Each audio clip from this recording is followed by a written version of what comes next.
Pemirsa, penembokan menutup akses kembali terjadi jika sebelumnya ada sekolah aksesnya ditutup di Kalimantan. 7 keluarga terjebak tidak bisa keluar dari kawasan rumah mereka. Warga pun harus menggunakan tangga untuk melewati tembok setinggi 2 meter.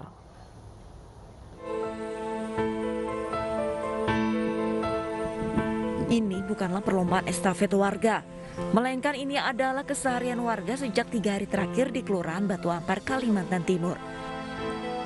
Sebanyak 7 kepala keluarga terjebak dan terisolasi di kawasan rumahnya karena akses mereka terhalang. Tembok setinggi 2 meter dan lebar 3 meter ini dibangun pemilik lahan yang baru pada Sabtu lalu. Warga pun harus menggunakan tangga untuk beraktivitas. Artinya kan ini Pemprov mengakui kalau ini sebenarnya jalan, itulah yang kami mestinya di mana sih aspek kemanusiaannya itu loh, kok tega gitu. Penembokan akses jalan diduga karena sengketa lahan. Pemilik lahan berencana menjual tanahnya kepada orang lain. Namun pada saat proses jual beli, pemilik sudah berkoordinasi dengan keluarga yang terisolasi agar membahas lahan dengan calon pemilik lahan yang baru.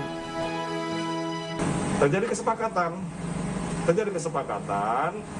Nah, yang saya dapat kabar itu setelah mereka beberapa hari mau mengadakan transaksi lah bahasanya ya, ada sudah deal kan, ternyata ibu yang pemilik sertifikat atas nama pemilik sertifikat itu membatalkan secara sepihak by phone. Pemilik lahan dan warga yang terisolasi sudah membahas sengketa akses sejak 5 bulan lalu. Tahap mediasi pun sudah mereka usahakan. Namun adanya penembokan ini, pemilik lahan mempersilahkan para warga melayangkan gugatan jika merasa ada pelanggaran hukum dalam masalah ini. Dari Balikpapan, Kalimantan Timur, Mukmin Aziz, iNews melaporkan.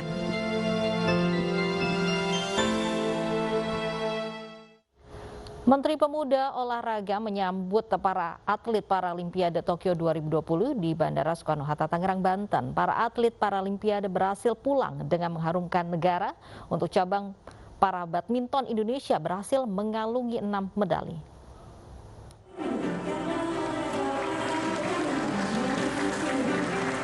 Sejumlah atlet dan tim yang berlaga di ajang Paralimpiade Tokyo 2020 tiba di tanah air pada Selasa pagi.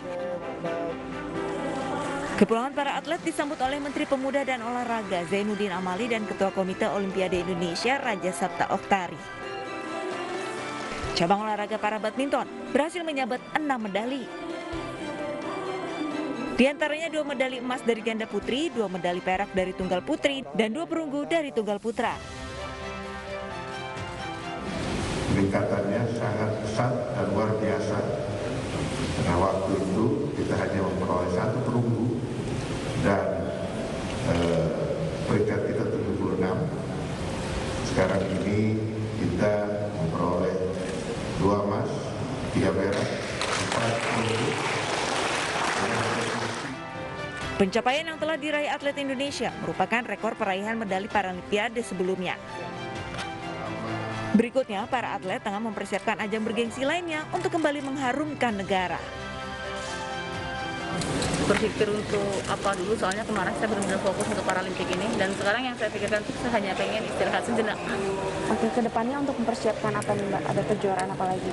Kejuaraan kita, kemungkinan kita langsung panas jangka panjang, kita persiapan untuk Asian Para Games di Hangzhou kalau nggak salah ya. Dari 23 atlet yang berlaga di ajang Paralimpiade Tokyo 2020, Indonesia berhasil membawa pulang 9 medali, yaitu 2 medali emas, 3 medali perak, dan 4 medali perunggu.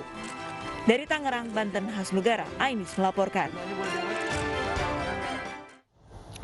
Bangkit bersama melawan COVID-19 harus didukung oleh semua masyarakat Indonesia, seperti yang dilakukan oleh MNC Peduli yang memberikan bantuan untuk masyarakat yang terdampak pandemi COVID-19.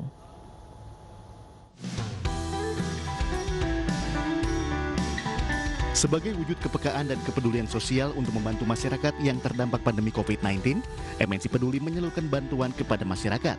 Kali ini bantuan berupa sembako disalurkan langsung kepada penyandang tunanetra yang berada di Yayasan Keluarga Tunanetra Muslim Indonesia, Kota Depok, Jawa Barat. Bantuan ini insya Allah sangat barokah bagi kami. Terlebih semoga sangat barokah juga untuk yang sudah ikhlas memberinya untuk kami. Karena di masa pandemi ini kita memang sangat butuh bantuan seperti ini. Tentunya MNC Peduli kan kita sudah punya daftar, karena hal seperti ini sudah rutin kita lakukan di MNC Peduli. Jadi nanti kami akan melihat mana yang belum terbagi, itu akan kita salurkan sembako ini. MNC Peduli mengajak seluruh masyarakat Indonesia berpartisipasi dalam upaya membantu masyarakat yang terdampak pandemi COVID-19. Donasi yang Anda berikan akan sangat bermanfaat bagi mereka yang membutuhkan. Dari Depok, Jawa Barat, Stephen Patinama, Ahmad Arianto melaporkan.